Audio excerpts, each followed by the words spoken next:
The sponsor of this episode is Chadwell Supply, an OG in the multifamily industry.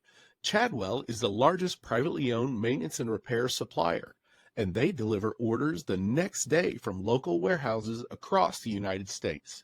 To find out how Chadwell Supply will make your day better, visit www.chadwellsupply.com/difference. Welcome to Beyond the Work, Tales in Multifamily Maintenance. My name is Chris Caramanica. As a 15-plus year veteran in the apartment industry, I have stories to tell, a desire to hear and tell others' stories. As a multiple committee member for NAA, a CAMT advisory board member and a CAMT holder, and a national presenter and educator, I have met and worked with so many great people in our industry at all different levels. This is not going to be a how-to podcast. This is going to be a How Did podcast. We are going to explore the how did tales in multifamily maintenance. How did we do it? How did we learn from it? How did we grow? How did we decide not to do it again? Join me as we go beyond the work. BTW, the value of a second set of eyes and using your five senses. Welcome to Beyond the Work. My name is Chris Caramanica and I'm your host. Today I have a very special guest, Mike DeMoore, Vice President of Facilities and Inspection Readiness at Wind Companies. Today Mike and I are going to explore the importance of being inspection ready, what inspection readiness means, the importance of curb appeal, and how do you use your five senses when you're at your site. It's not just all about what you see, it's also about your other senses as well. We also take a deep dive into HUD's REAC NSPIRE standards, and the importance of being inspection ready, and the effect that it has on owners and operators and our residents. So, join me and Mike as we go beyond the work. Mike DeMoore, thank you for joining me today. I'm so excited to have this conversation, talk a little bit about inspection readiness, and maybe we can dig into a little bit of the HUD, REAC, and NSPIRE standards, which we know, many of our listeners know have changed quite a bit in the last year or so. So let me just start, Mike. Talk to me a little bit about how you fell into this business, and where did you end up as in your role today with Wind Companies? Yeah, sure. Thank you, Chris, for having me on. I'm very excited to be here. Just to kind of lead off with that. So a quick my quick background is I got laid off actually in construction back in about 07, 08 during the recession. Went to school at night with a focus on getting employed with somewhere with job security. My mind went to a hospital maintenance or something like that. Yeah. I got picked up by a company called Beacon Communities in about 2010-ish. And I worked my way up from a cleaner. I ended my tenure there after about 10 years as the director of maintenance and capital planning of a Midwest portfolio. Went to a Class A, B management company for a little bit. Didn't really fall too in love with that job. I had a passion for serving the underserved population and the affordable component. So I got back into that through going on board as the VP of facilities for the Worcester Housing Authority. So I got a little bit of public housing experience there. Did about 2 to 3 years, got them through the whole COVID start to finish years with that agency. And Wynn reached out with this current role, and I was eager and excited to hop on and be a part of this team. That's great, Mike. So yeah, I covered it in the intro what your official title is at Wynn, but really you came on at a time post-COVID and on the precipice of some changes that were going on, especially in the affordable housing industry when it came to inspections. What does your day-to-day look like in your current role as a vice president at Wynn? So yeah, to your point, the title was a little long, a little wonky, kind of new, but that kind of pulled me in, right? Because it really showed how forward thinking Wynn was in identifying that that the NSPIRE at the time, the NSPIRE theory, concept, it was in its infancy stages, that was going to take root and it was going to turn this process um, really on its head from what we were used to with the UPCS for the last 20 years. So I jumped on it for the opportunity to be a part of that new and exciting and challenging piece, being, changing the way we handle REAC inspections as a primary function. We spent the first, I'd say, 12 to 18 months of my tenure was really about creating an operating procedure, creating and delivering trainings, getting the message out to people, getting budget guidance out with the new standards. So it was a very busy and fast moving 12 to 18 months. I'm very, very glad to say that the hard work has paid off, because we're, as a company, as at Win, we're doing exceptionally well with managing these new standards, and it's showing that in the scores.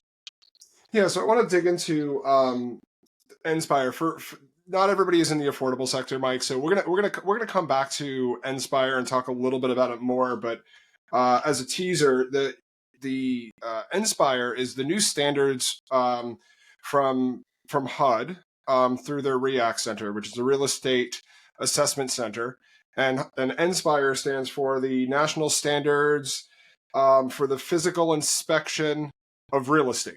So we're gonna go back to that. That's a lot. I'm glad they shortened it. Sometimes I don't know if the government comes up with acronyms first and then they fill in the words, or Definitely they just acronym first. Yeah, I think they do come up with acronyms first. So I want to talk about that a little bit more in our second segment. But in your role, you're really responsible for making sure properties are inspection ready, and that can mean a lot of different things to a lot of people. So can you define what being inspection ready means? Because it's not just a federal agency inspection that may happen every 1 to 3 years. How do you define inspection ready? I think I want to lead off with, being inspection ready.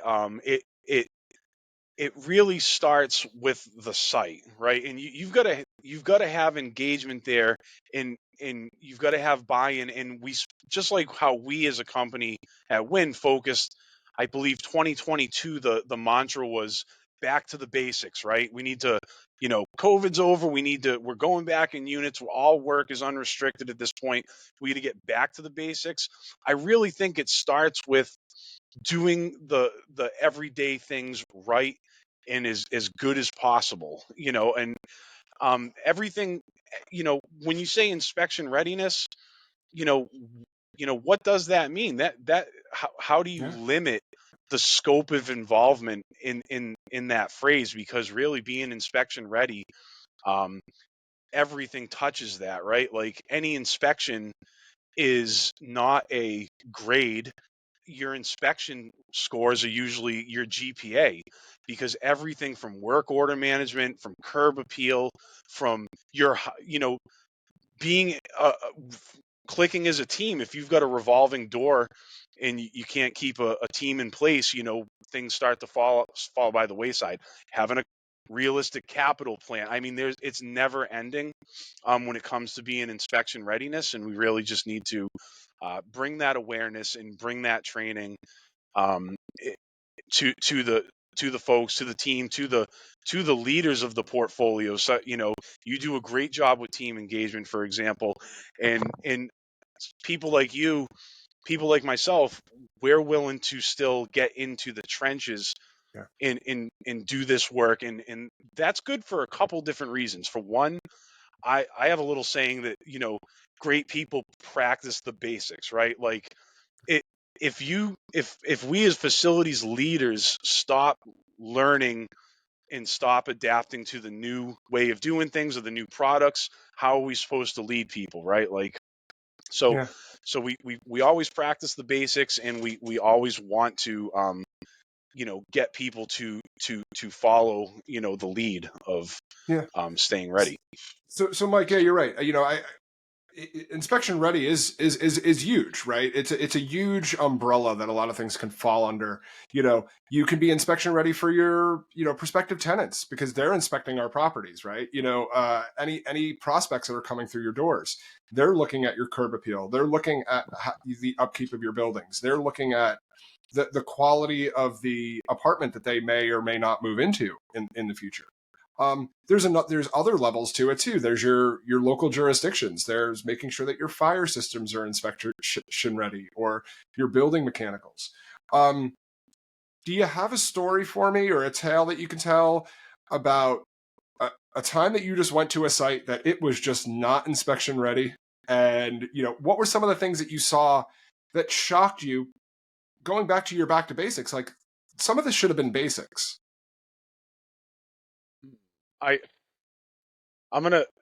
This is unrelated to where we're currently employed. It was when I was with Beacon Communities, and Beacon at the time was looking to acquire a NDC, National Development Company, ownership interest, different percentages in different properties, whatever have you. Prior to the closing of the deal, there was a couple REACs scheduled for their properties. And what do you have to not let happen in order to let a deal go through? They cannot fail. Right. So, one property kind of came top of mind to my boss at the time. And he reached out to me and said, "Are you interested in going to, a rural area in Pennsylvania? And we're going to, get eyes on this. We're going to inspect it, flesh everything out, and roll up our sleeves and do everything we can to make sure this property passes." And, and again, it was the perfect storm of, thankfully, the one thing you had was the property manager was a continuum. You had the tenure with the property manager. Everything else was just, high turnover. Grounds wasn't done. There was no preventative maintenance chart even in place anywhere to be found. So when you had the new maintenance people coming in, they had no point of where they should be starting or what should be on their radar. You had work that was done even by city or town municipalities that wasn't acceptable work, but you had nobody to push back on that. You had cable lines coming off of the poles with sticks zip tied to a shed or a roof, and bringing their power and their cable down. So you really had deferred capital. So everything I said earlier that we should be doing that leads to inspection readiness at all times was, you had a perfect storm of that not happening here. So yeah, I could see that. There's a lot of pieces to being ready at all times, and especially being inspection ready. You're right. You touch on a lot of them. It's you have to keep up on your preventative maintenance, which we know is not always the easiest thing for our on-site maintenance teams. Making sure that capital work is actually happening on a regular schedule and it's actually being completed. There was Mike, you and I have both done, and I'm sure many of our listeners have done hundreds, if not thousands, of inspections of both individual apartments and communities. And one of the things that always amazes me when I walk to a site is the curb appeal can always look fantastic, because that is huge in our industry, right? You want to get people in the door, you want the property to look good, you want the property to sell, and then people like you and I come along and we start looking and we peel back that first layer of the onion, as I like to call it, of curb appeal, and we see, oh, there's sprinkler heads on landscaping sprinkler heads that are broken, right? So while the property might look good, the property is losing water. The grass isn't being as well irrigated as it should be. We see smoke detectors down inside of apartments. Little things that if you just look at a property, it looks great, and then you really start digging in.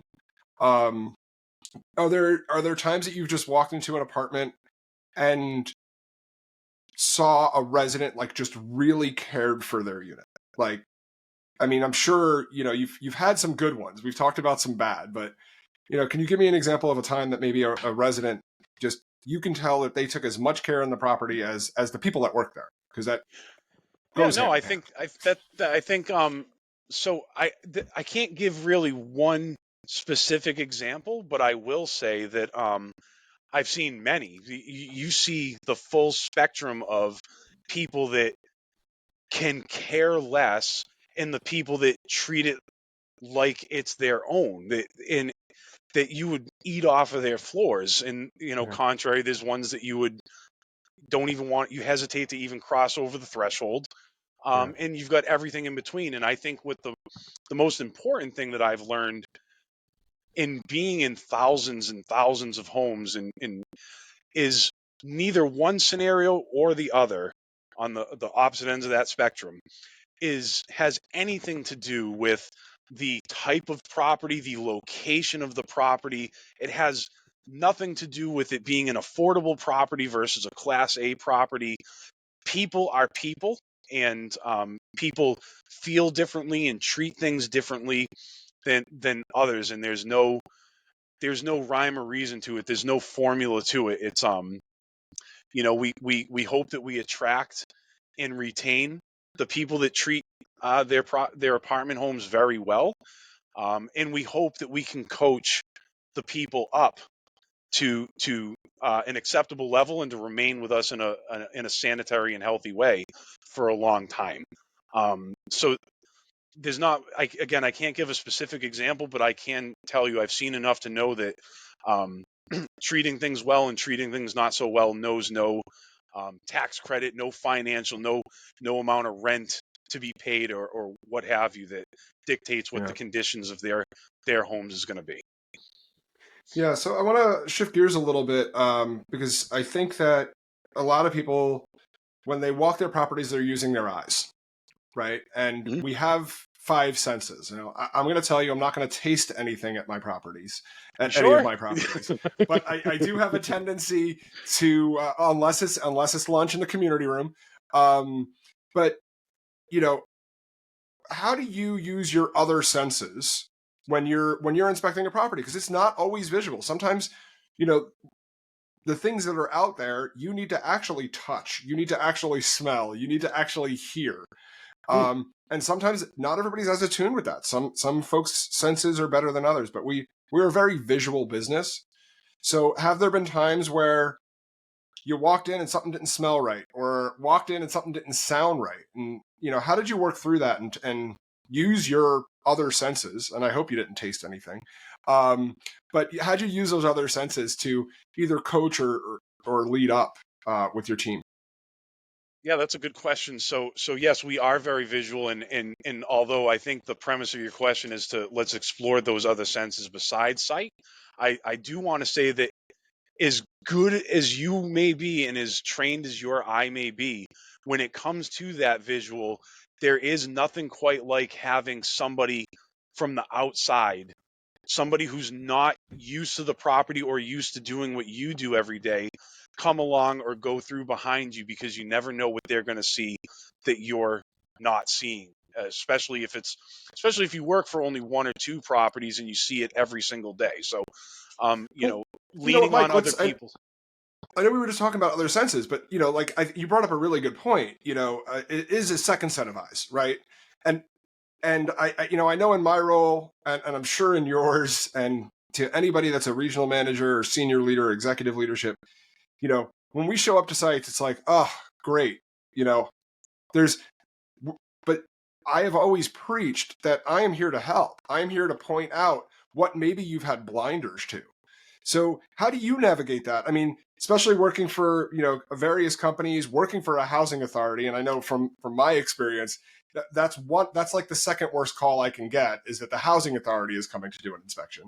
But you've had insurance companies, you've been on insurance inspections. How do you feel about that second set of eyes, and how do you overcome that with some team members or people that you've worked with that don't see eye to eye, pardon the pun, but don't see eye to eye with you on what you're witnessing? Sure. So I'm very objective. It's either it's either right or not by the letter of the law or by the rule book or whatever. We got to start there in order to come together. Going to the senses too, I like to also lean on the sixth sense, right? When you can step onto a property and something just doesn't sit right, like Yeah. you can in it you can have an immaculate property, a manicured lawn, a sparkling pool, everybody with smiling face, but something just doesn't sit right, and then you start poking some holes into it, and you do kind of uncover. Everything's got things that are maybe a little covered up or not as they seem.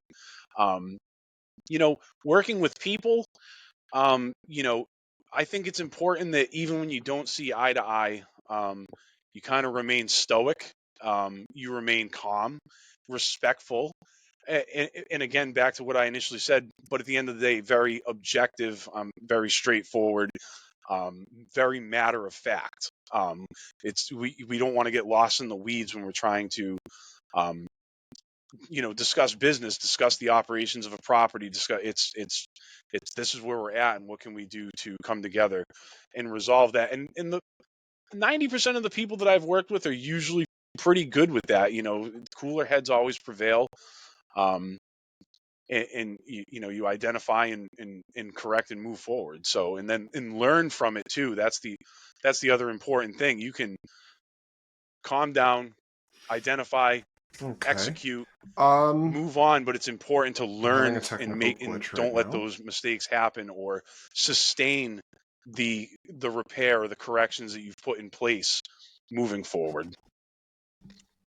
We were talking about the five senses, so I think that we really covered sight and even second set of eyes.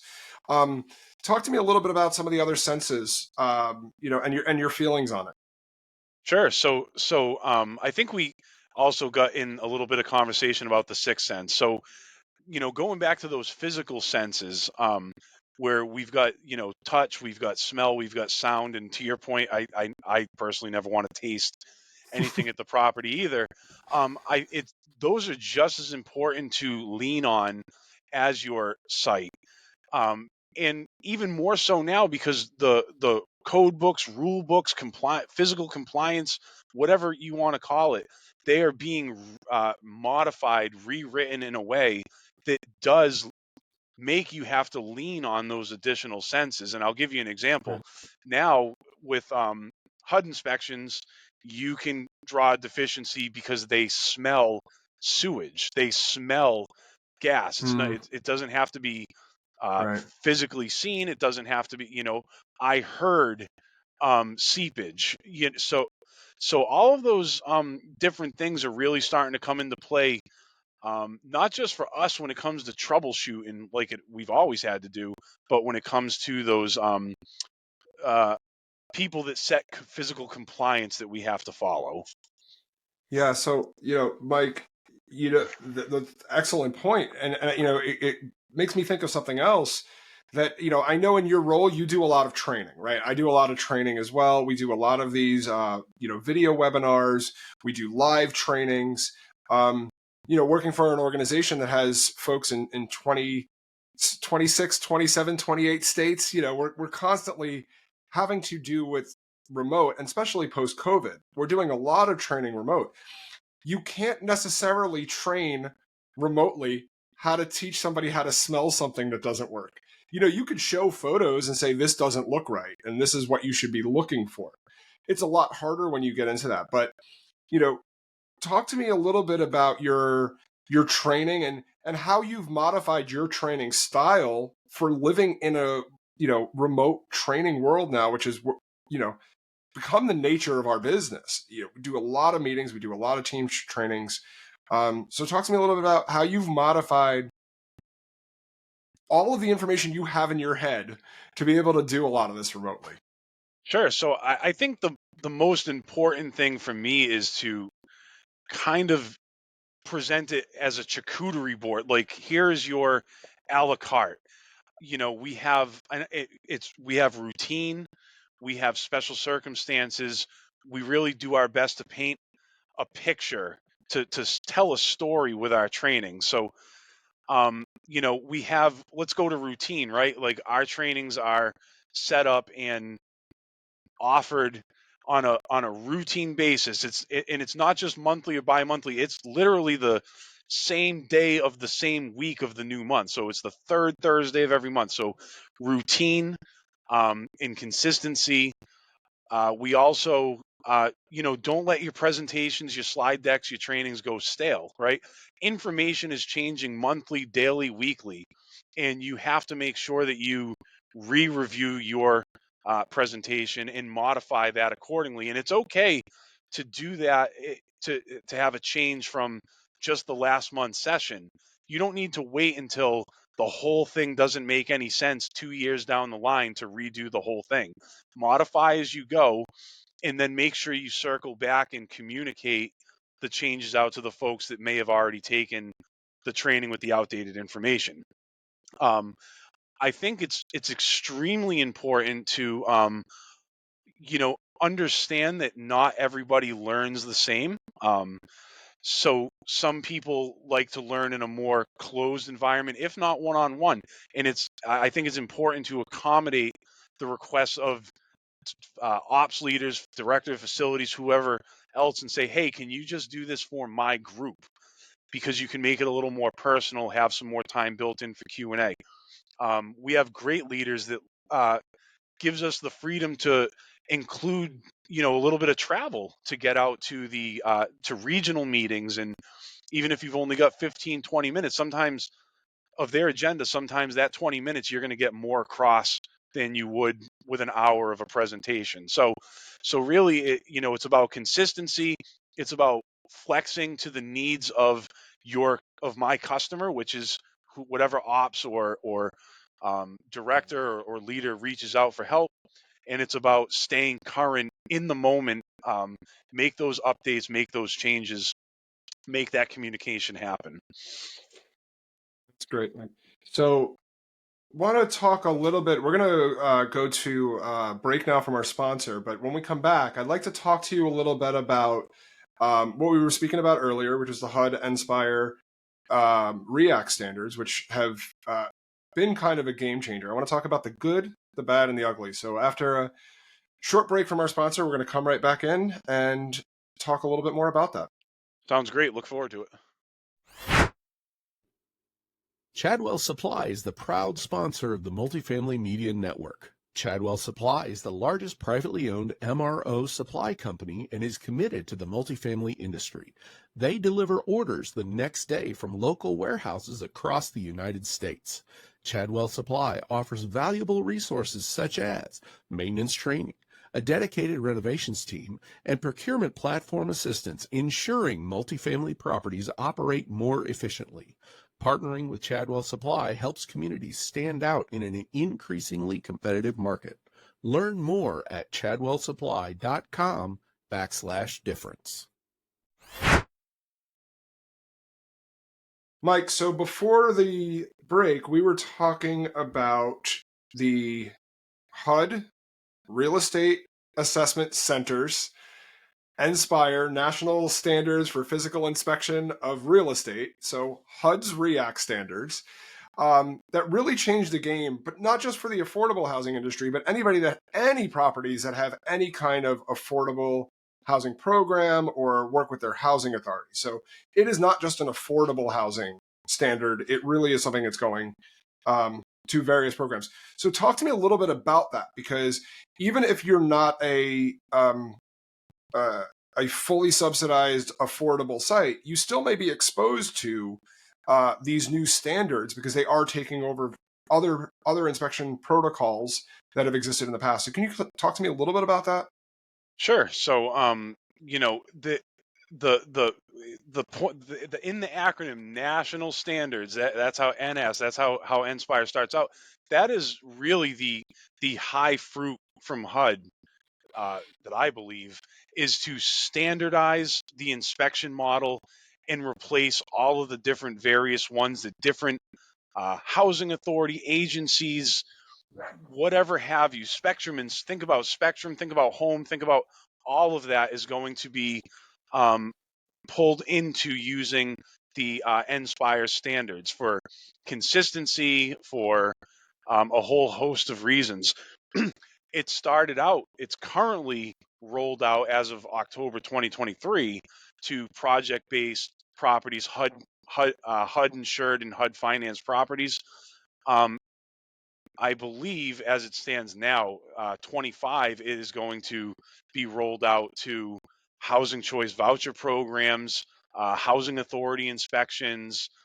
Anybody that comes in and physically assesses your property and or common space and or units is going to be using that same model. So the people that need to be in the know goes far beyond just your typical affordable world. The NSPIRE standards.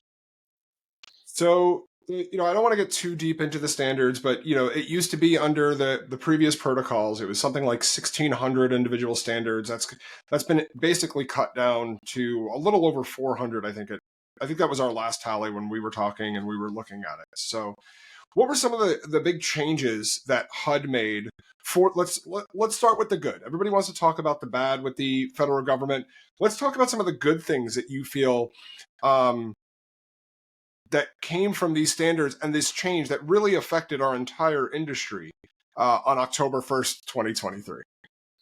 So the good, I've got to say, overall, it is a much more fair and objective set of guidelines that we have to abide by and do or die by than the old standards were. I think the most owner agent impacting and benefiting changes is really on the site in the exterior, where you used to lose big points for things that didn't have anything to do with tenant safety or site security. You had a tree touching a building, you'd lose 6 points. You'd have Right. a trip hazard, a little gap in a walkway, you'd lose 6-7 points. And they really did a good job of saying, okay, we're gonna, go where the residents are as the priority and work our way back, where before it kind of started with the least resident engaging areas and worked its way into the unit. So I think a good overall job on the redistribution of points where they should matter, and a really good job of simplifying the standards and how you understand it. So overall. Yeah, that was one of the many good things that I felt. While it's a little bit more challenging, is the focus on the residents, right? Because we are a customer service business, we are a resident focused business, but the standards were always more. It seemed more focused on areas that we talked a little bit earlier about curb appeal. That was curb appeal, right? And yes, are there hazards to a tree touching a building, or erosion, in your landscaping? Absolutely. But now it's really focused on what is going on inside the apartments, and it's really changed. Definitely my approach, my team's approach, our organization's approach, as well as other organizations, on the importance of what is going on inside the apartments. How are the residents? How are we maintaining the inside of the apartment homes? But as well as how are the residents upkeeping their apartment homes? So, do you have any funny stories from those apartment inspections, from being out in the field with these new inspectors? Because again, this is something that is brand new. This is October. We're not even a year into this yet, and we're all learning it at the same time. So do you have any funny stories from inspectors? I have a few, but I want you to go first. So I don't have. So I guess there's just some funny team strategy stories that as for lack of a better term, how like me and you, or me and the other company representatives would be. What do we deploy to distract an inspector from seeing something that you don't want them to see? And I always got a kick out of it's back at the old standards where, again, one missing brick from a high rise was like 10 points, something ridiculous, right?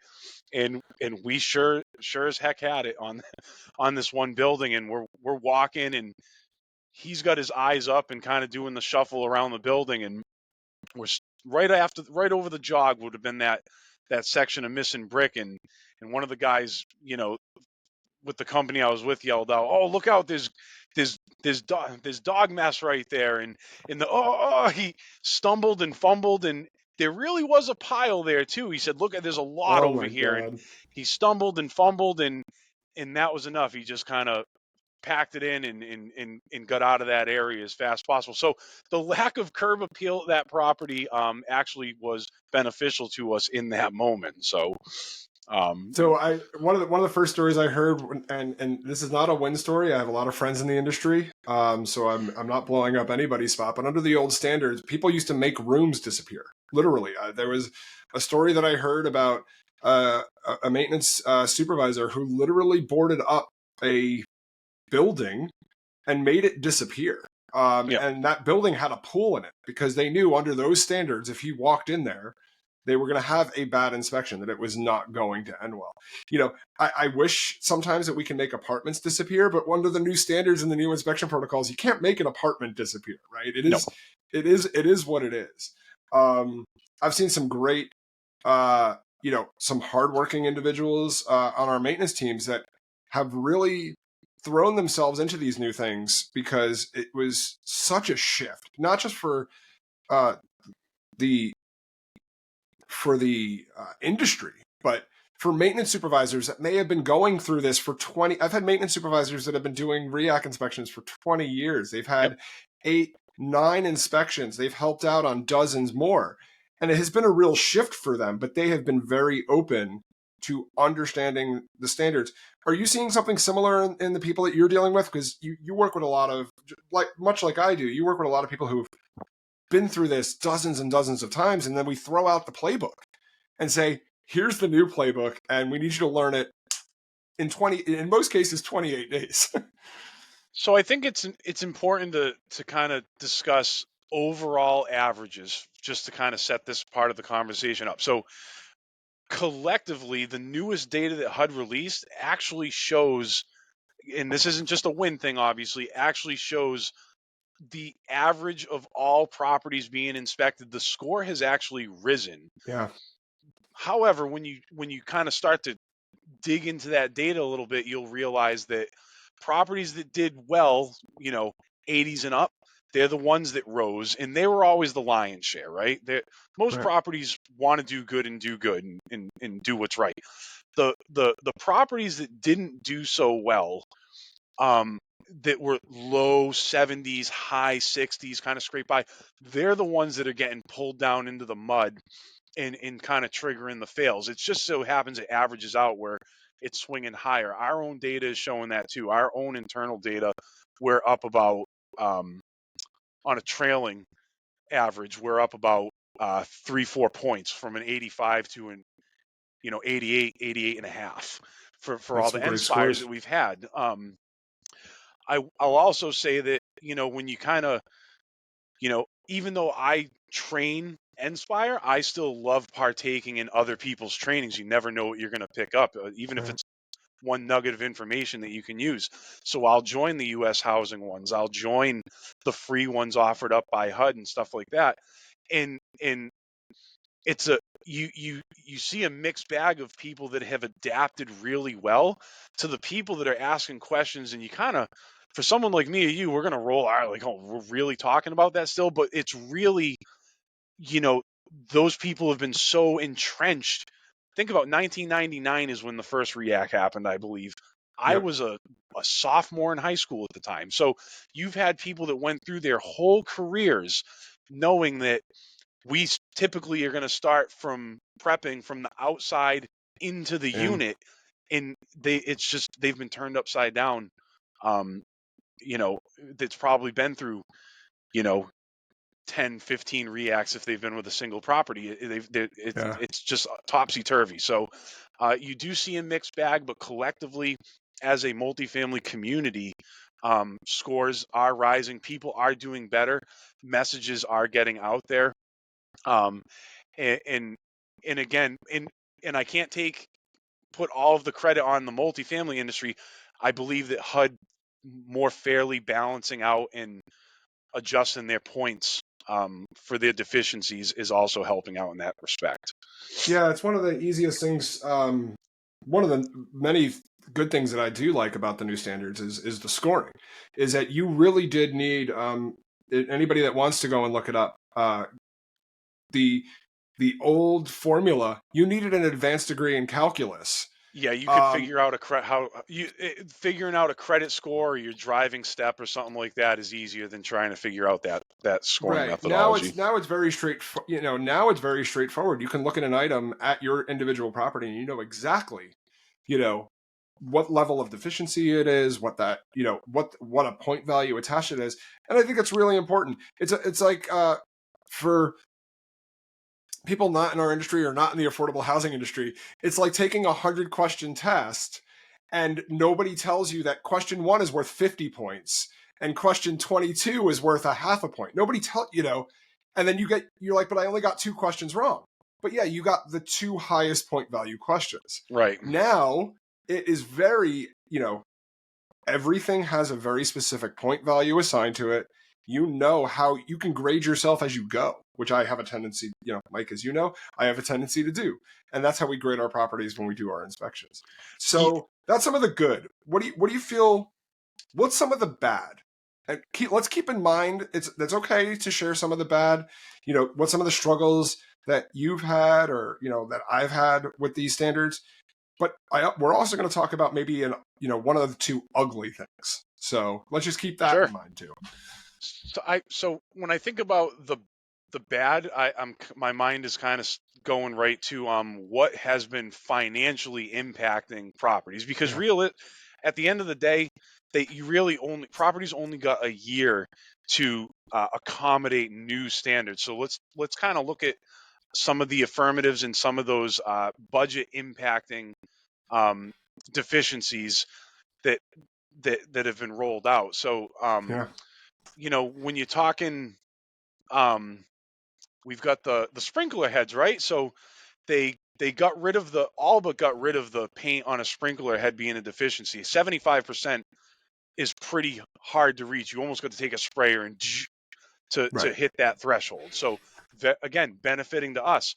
But what did they do? They substituted something else. The obstruction of a sprinkler head, anything within 18 inches of the sprinkler head, is it's being, in my opinion, kind of abused, right? So we're getting written up for residents hanging a picture or a clock or something like that within 18 inches of the sprinkler head, that we're not talking taping over or hanging their jacket from it or something like that. We're talking basic, this is my home, this is how I want to design or decorate it.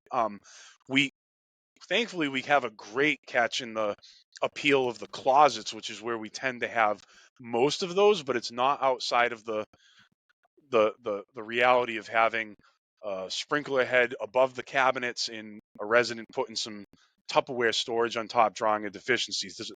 That's been very tough. Budget-wise, when it comes to the closet and shelf placement and stuff like that, we got to think of, and in general, tenant behaviors and stuff like that. Mike, at the time this is going out, I mean, this is airing towards the end of the summer, winding down now.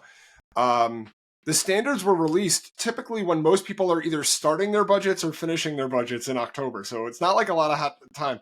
Are there things that operators should be looking at if they're not already looking at, because they're either starting budget season or they're already in their budget season?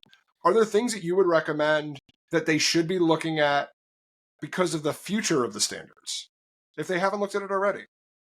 Sure. So I've, in my experience, and I've been to quite a good amount of properties to perform an exercise of identifying new deficiencies that are going to cost a property money, essentially. So, and I would say that the biggest driver of that is what is the small things that happen on a systemic level.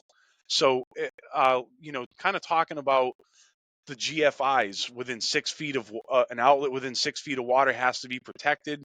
There's whole buildings that, especially if it's went 20 years without undergoing a major renovation, that has never been forced to happen. So now you've got to deal with hundreds of outlets needing to be converted, And they're or expensive. Outlets, GFI outlets are very expensive.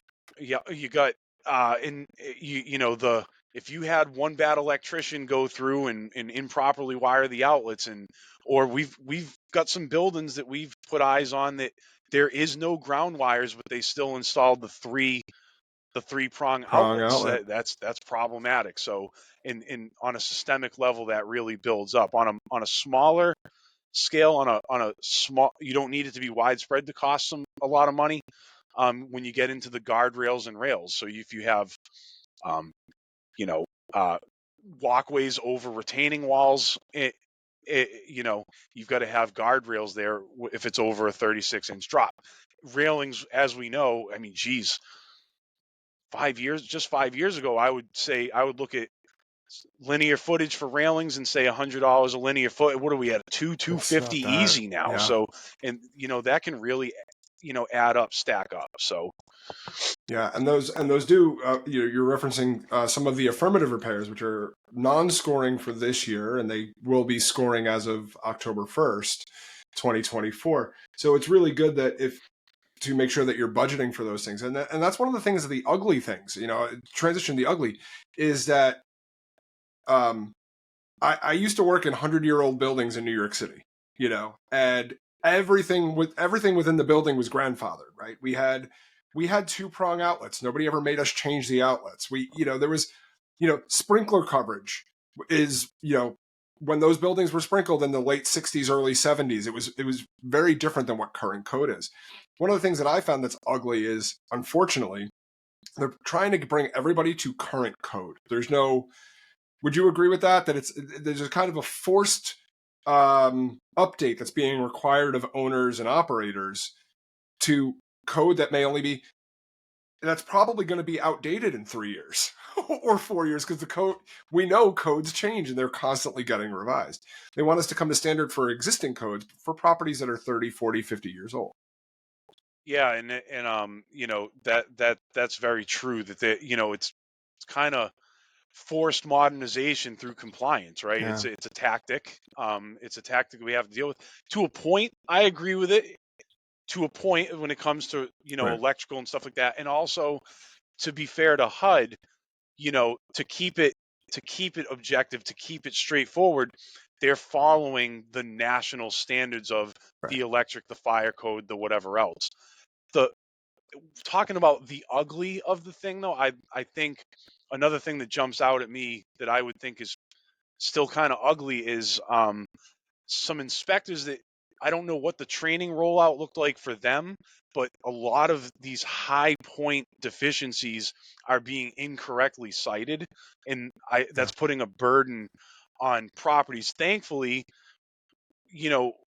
we're a larger outfit that has people in place that can dedicate time to mitigating that. um, we've got good people. We can write appeals all day and submit those. And I think our win rate is about, on appeals, is 80% or better. Think about those smaller properties, Yeah. those, smaller portfolios, companies, whatever have you, that don't have that capacity, that, they're taking their 40 lashes, sometimes incorrectly so, and don't have the means or ability to Or the appeal, and knowledge, yeah, or the knowledge to or the push back. knowledge. One of the larger organizations like ours, and there's several out there that have been living this. They've been doing the demonstration program, which started pre-COVID. They are out there with the inspectors on a regular basis. They're doing multiple inspections. Yeah, I really do feel for the one-offs, smaller operators, because they don't necessarily have the time, money, and resources for training or development of their teams to learn these new standards. Yeah, it's. I mean, again, people need to, take responsibility for themselves, but some in just Google search HUD NSPIRE standards. It's pretty cut and dry, Yeah. but you need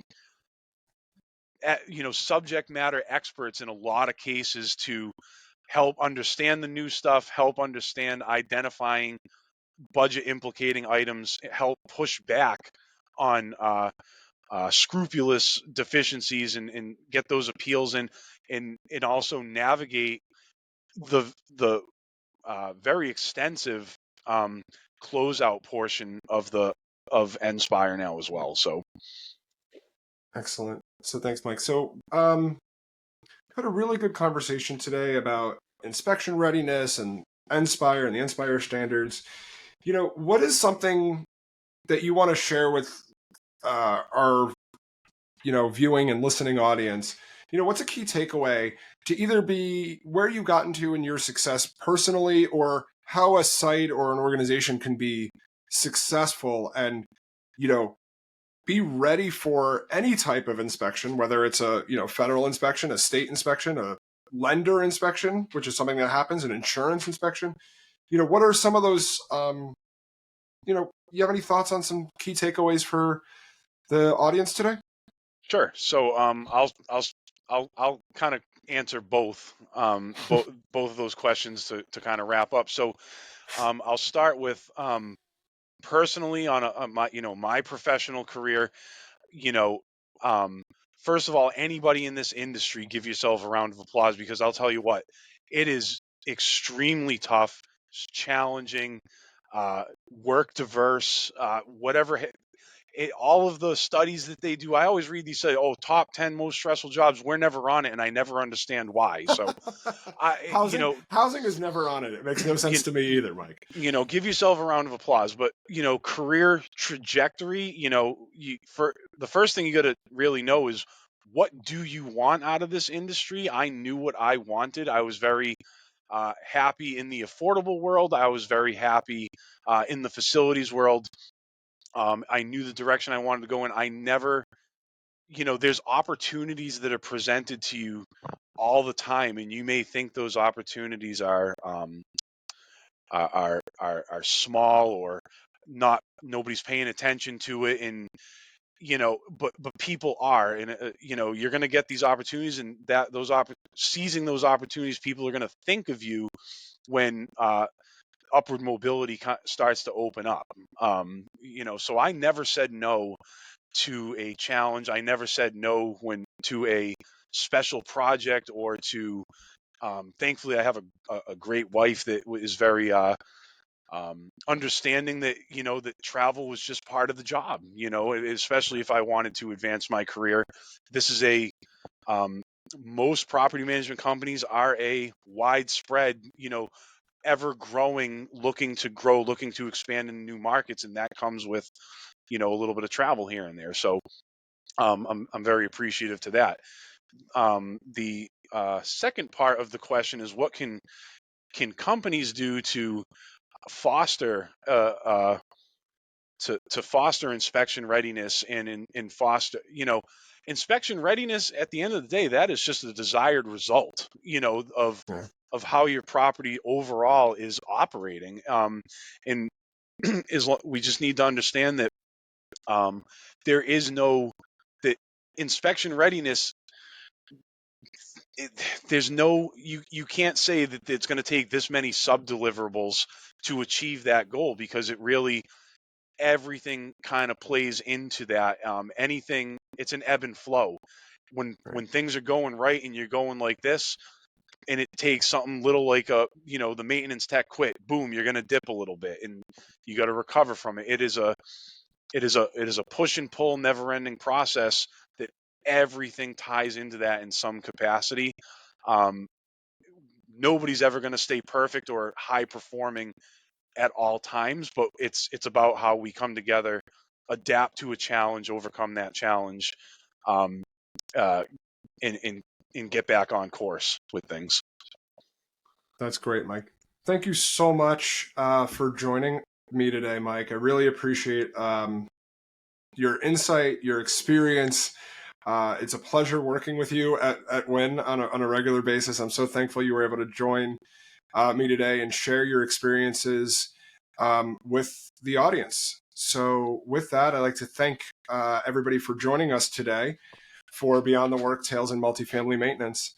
And here's my takeaway for all of you. Inspect what you expect from your sites and your teams. Thank you all. Thanks, Chris. It was a pleasure being here. Thank you for joining me for this episode.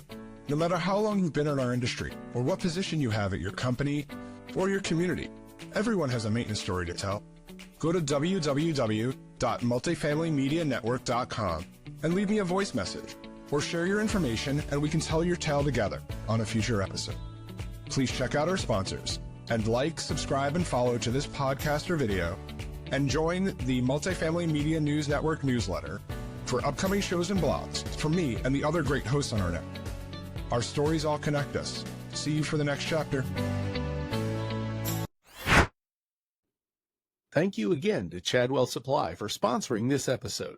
Chadwell Supply delivers unforgettable service with next-day delivery, online and in-person maintenance training, and procurement platform assistance to make ordering simpler. Visit www.chadwellsupply.com/difference to learn how Chadwell Supply will make your day